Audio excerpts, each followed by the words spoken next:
สบายดีทุกคนตอนนี้ก็คือกำลังซีข้าวแกงมากแล้วก็นั่นหัวเสือจักเล็กจักน้อยมาตอนน้องๆครับแล้วก็จะกินเบียร์กันครับที่เนี่ยงานเอื่อยบ้าวเองครับคงทุกคนคงคุ้นหน้าคุ้นตาที่นี่ก็คือบ้านเอื่อยอยู่ที่ยองนางครับเมื่อก่อนก็มีบ้าวเหนือแล้วก็มีบ้าวบอบแล้วก็ครูแก้วมาไล่คนอยู่ครับแต่ตอนนี้ก็คือมาแค่2 คนเองครับสบาย ครับผมมา2 คนแต่มาผู้สาว4 คนหนุน ลายเติมเนาะ เลือกบ่ถึงเลยเลือกถึงบ่เนาะ เอามือนี้สิเมาอยู่บ่เราให้เอาบ่ โอ้น้องๆกินบ่ซะ อืม ถามน้องๆนี้ เราให้กินได้อยู่ดอกเขาเจ้าน่ะเฮา2 คนนี่ติกินบ่ได้ก็ได้ เขามีเบียร์แล้วเนี่ย เนาะ กินเบียร์เอา เนาะ กินเหล้าขาวก็ได้ เราข้าว ใน ก็ น้ ได้ องๆมีเหล้าขาวตอนรับครูบอกบ่ เราเคี่ยวก็ดี เอาให้ครูบอกก่อนหมู่เด้อ นะ ให้เราเลย ตอนนี้ก็ เพราะว่า คือ เรายามนั้นเราบังคับแต่อ้ายกิน ขอแกมก็มีขนมแล้วก็เนี่ยแกมตะเวนครับเดี๋ยวมากินด้วยกันครับว่าจะได้แกมตะวัน เม็ดทานตะวัน เหรอ บ้านผม บายดี เอพี่น้องเดี๋ยวอ้ายขออนุญาตถ่ายคลิปหน่อยเด้อ อ่า นี่มื่อ ซื้อ นี้ ยัง เขาเจอกับน้องๆอยู่ที่บ้าน บ้าน จอง จ้อง นาง นางครั เนาะ บครับผม 4 สาวเลยนะ แม่น เขามีน้องต้อนน้องๆคือน้องมักเบาเอเนี่ย อ่า น้องมักผมชอบนะ หัวเสือ ชอบหัวเสือนะ บ่มีหัวสร้าง แต่น้องๆมีน้องต้อนทำเขาคือกัน แม่นครับ อันนี้อหย่างก่อนนี่ เหล้า เรา ขาว ขาวก่อนอื่นนี่ไอ้ายเพิ่นมานี่ยินให้ไอ้ายเพิ่นก่อนได้บ่หันนี่เขามีเบียร์มาต้อนเดี๋ยวน้องให้น้องเอานี่ บ่ถูกจอกใหญ่พูด นะ หน่อยบ่ อีหล่ะ มา เดี๋ยวก่อนอื่นไอ้ายขอถามก่อนคนแรกคืออย่างน้อนี่อีหล่ะคนนี้ครับน้องชื่ออะไรครับผม แม่วัน น้องแพรวันเฮียนอยู่มอใดแล้วครับ มดห้า หมอ ม ห้า 5 ยังอีก2 ยัง ปี เฮียน จบ อยู่วะ เนียน เฮียนอยู่บ้านใด สามพระค มองเขาข้ามไปสาวหรือ ลงใต้พุ่นอ่ะ ครับ เวลาไปเรียนเฮ็ดจังไดไป ำยาง ย่างไปกับคู่มือนี่โอ้โห ประมาณสอสิขึ้นภูลงภูนบ่ครับ ประมาณจักโล5 โลที่บอก ว่าจะได้เรียนจบเนาะเอาสู้ๆกันแล้วกันคนที่สองชื่ออะไรครับผม ชื่อแป๊บ น้องยังคนนะ แป๊บ น้องแป๊บซี่ แป๊บเดียว แป๊บซี่ แป๊บซี่อ๋อ แป๊บเดียวได้ไง แป๊บซี่นี่คือภาษาไทย ภาษาลาวว่าเป๊ปเป็นบ่ แป๊บ แป๊บเหมือนกัน ไม่ใช่เป๊ป ซี่เหมือนกัน ก็ ใช่ไหม แป๊บซีเหมือนกันนั่นแล้ว โอเคเดี๋ยวเฮาถามซื้อสกอนเบื้อง ครับ ต้นเดี๋ยวก่อนอื่นเฮาก็สิได้มากินเบียร์กับน้องๆเนาะ ครับ แล้วคนนี้ชื่ออะไรครับผม นี่ น้องมิ้วโอ้ เรียนม น้องมิ้วกับเฮียนอยู่มอใดครับ เนื้อหก ม น้อง ห มิ้ว ก ม.6 แล้ว เดี๋ยวนี้ เอา นมหกแล้วน้องแป๊บกี่ให้มอได้แล้ว น้องแป๊บอยู่ม .4 มหก โอ้น้อง มหก หกอันนี้แต่น้อง มห้าม ห้า เนาะจำ เอ้า มาได้แล้ว น้องแม่วัน น้องแพรวันเอาบ่สอดูเนาะ ครับ แล้วหนูชื่ออะไรครับผม เพรี่วะติ น้องอะไรนะน้องกด กดคันห่ม โอเค เอาวันว่าบ่สอหลายเนาะ เอ้าครับ เริ่มต้นซะก่อนมืออยู่ มา อ้าว จากเราะพนมจัง ครับ อืม ตอนอันเพิ่นไปเอิ้นเพิ่นว่าจะไหนเพิ่นไปเอิ้นมาไหนแม่เพิ่นไปเอิ้นมาไหนเพิ่นไปว่าไหนมากินเบียร์น้ำบ่อยู่บ่กินเหล้าน้ำมึงอยู่บ่เพิ่นว่าไหน สนิทเพื่อนเล่ากัน มากินเหล้าน้ำกันเด้อ มี ปก เวียก ติเราช่วงนี้มูเจ้าปินเฮียนมูเจ้าไปเฮ็ดหยังไงเฮ็ดให้ช่วงนี้เป็นช่วงหยังครับเสียงานให้ เสียยาให้ มูเจ้าไปให้ไผให้มันบ่ไปน้ำกันมื้ออื่นไปน้ำกันบ่ ไปเอาแห้งกันตี้ครับ มื้ออื่นมูเจ้าไปเสียน้ำกันบ่เสียยาให้นะเอาเป็นว่าอ้ายสิตามคิดได้คลิปหน้าอ้ายขอไปน้ำได้บ่อยู่ไกลบ่ไกลบ่ ไก่ไก่ไปตัว ไกลก็ไปบ่ไกลก็ต้องได้เรียนรู้เนาะ ย่างไปตัว ไปเดี๋ยวมึงอ่ะไอ้ายไปนำมื้อนี้ไอ้ายขอเมาน้ำกันได้บ่ เอามุดเจ้าเอากะเผาหัวก่อนตี้มีเหล้าขาวก็กินเหล้าขาวก่อนก็ได้ตี้จากโบกหนึงแล้วก็จังกินเบียร์ได้อยู่เป็นบอก แม่นกินจะเล็กจักหน่อยก็ได้ ให้น้องเป็นคนลินอีหลาเป็นคนลิน ก็จอกใหญ่จอกน้อยกับบ่ ลิ มี นน้อยเอา เนาะเย็นธรรมดาก็ได้ต้องเอาลายเด้ บ่ต้องเอาหลายเอาคุณครูบอก เอาลายกินบ่ได้ ขออนุญาตเขาก่อนน้ำเนี่ยเด้อ ครับ มาอีหลาลองก่อน ปกติมุดเจ้ากินเรายังครับ กินเหล้าขาวอยู่เป็นบ่เหล้าขาวไปกิน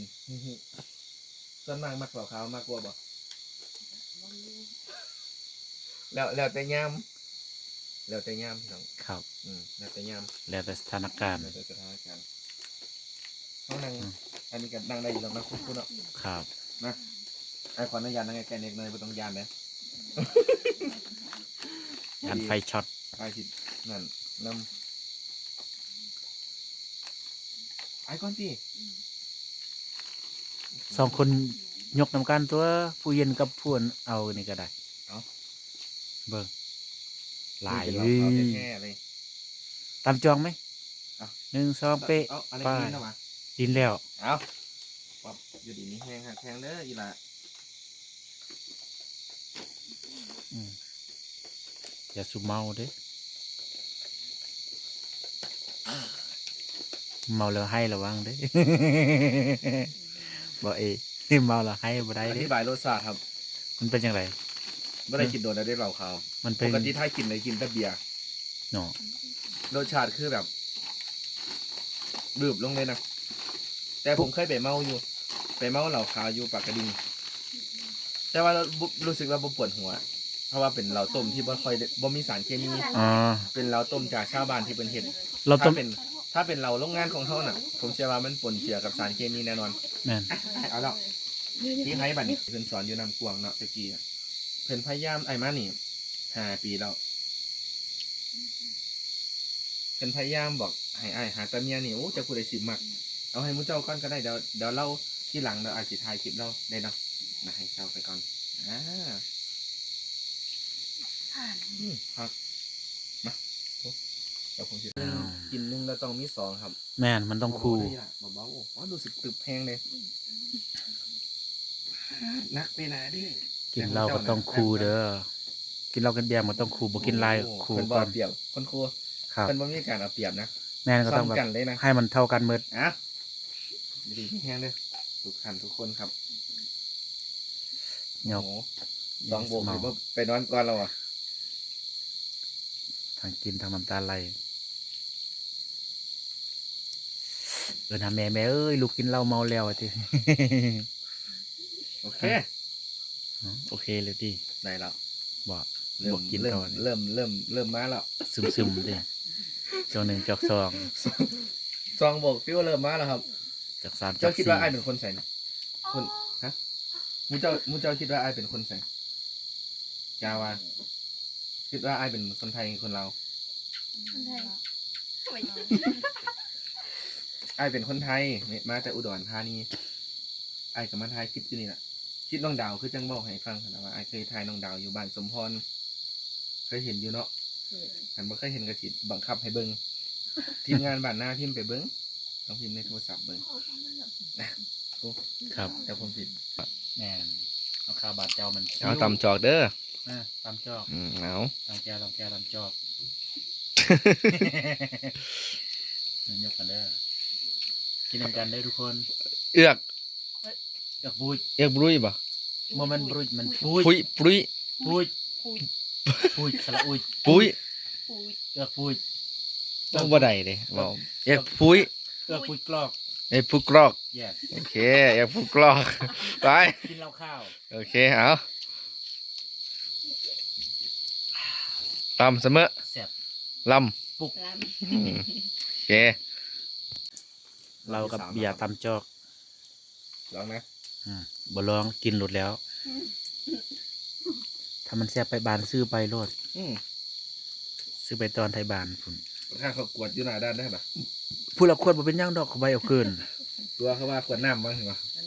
ใช้ขวดนำไปก็ได้ จับอีกง่ายอีกนะ แบบบ่ต้องเอาลายนะข้อกำหนดคนละขวด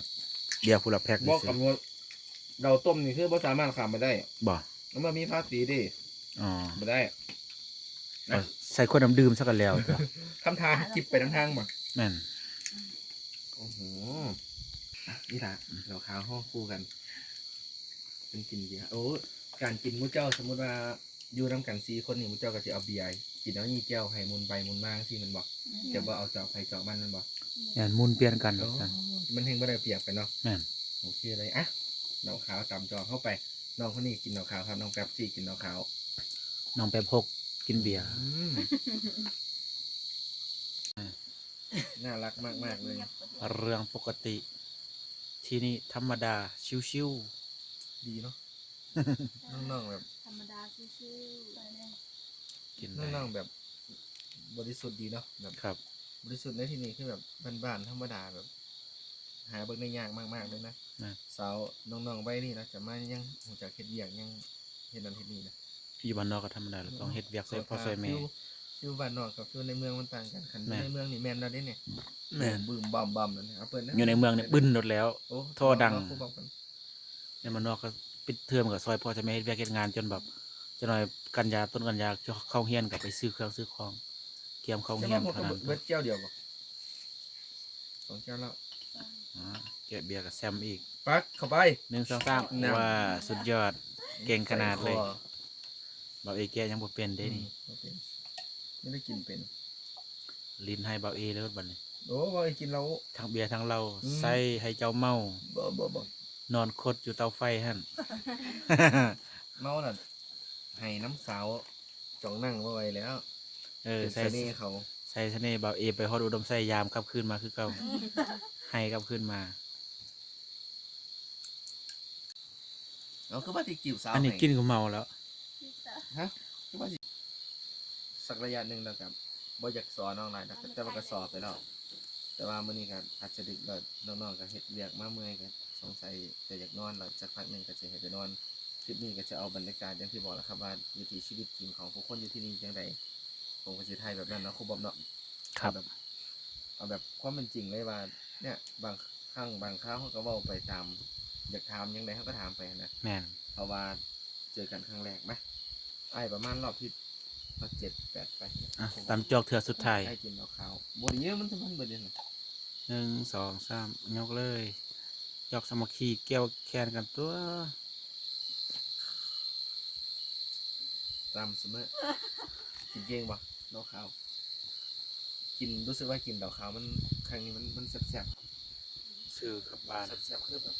โดนๆยังไม่กินเพื่อหนึ่งกำลังมาโดนเอาอีหล่ะยกเอา คือ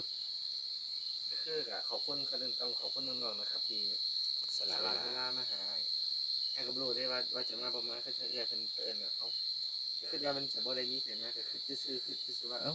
บ่มีหมู่บ่มานั่งกินมานั่งเล่นนำ ตามจอก ก่อนอื่นต้องขอบคุณเนาะคุณครูบอก ครับผม ขอบคุณที่มานั่งด้วยกัน ขอบคุณน้อง ขอบคุณ ๆที่ มาม าก ๆด้วยเดี๋ยวคลิปหน้าเฮาสิมีหยังให้เรียนรู้หลายอย่างเฮาต้องย่างไปส่งน้องๆทั้งเทิงบ่เพราะว่าเฮาอยากไปหาสัญญาณไป โอ ส่ง เคครับ ด้านบนแล้วก็ ย่างไปก็ได้ครั ต้ บ องแยกใหญ่กับน้องๆฮอดเทิงๆนี่ก็เพราะ ครั บ่ บ ได้มีสัญญาณนี่ ไปเรียนสัญญาณแป๊บหนึ่งเดี๋ยวก็ลง เล่นนิดอยากเรียนโทรศัพท์มากๆเลย เอาแกนสัญญาณลงมาปลูกนี่ก็ได้ เอา หมดแก้วหมด แก้ จอก แล้วคุณครูบอก เนาะจอกสุดท้ายแล้วครับ